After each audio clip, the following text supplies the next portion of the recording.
বিশ্বনবী মসজিদে নববীতে নামাজ পড়ছেন, তিনি আল্লাহু আকবার বলে নামাজ শুরু করলেন, কেরাত পড়লেন, রুকু করলেন, রুকু থেকে দাঁড়িয়ে বিশ্বনবী পড়লেন সামি আল্লাহু লিমান হামিদা, পেছন থেকে সাহাবারা পড়ল রব্বানা ওয়ালাকাল হামদ।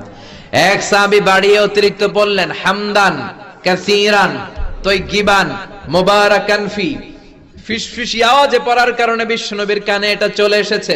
নামাজের পর বিশ্বনবী বললেন আমি রুকু থেকে দাঁড়িয়ে পড়েছি সামি আল্লাহু লিমান হামিদা, তোমরা পড়ার কথা ছিল শুধু রব্বানা ওয়ালাকাল হামদ, কে যেন একজন ফিসফিস আওয়াজে পড়েছো হামদান কাসীরান তাইয়িবান মুবারাকান ফি। কে পড়েছো? দাঁড়াও। কোন সাহাবী দাঁড়ায় না, ভয়ে। বিশ্বনবী অভয় দিয়ে বললেন কিছু বলবো না, কে পড়েছো? দাঁড়াও। এক সাহাবী দাঁড়িয়ে বললেন ও নবী আমি পড়েছি। বিশ্বনবী বললেন এটা তো আমি শিখাই নাই, কই পাইলা, কেন পড়ছো? সাহাবী বলে নবী গো, আল্লাহর তাসবিহ অল্প পড়লে আমার পোষায় না, এই জন্য আমি একটু বাড়িয়ে পড়েছি। আল্লাহু আকবার।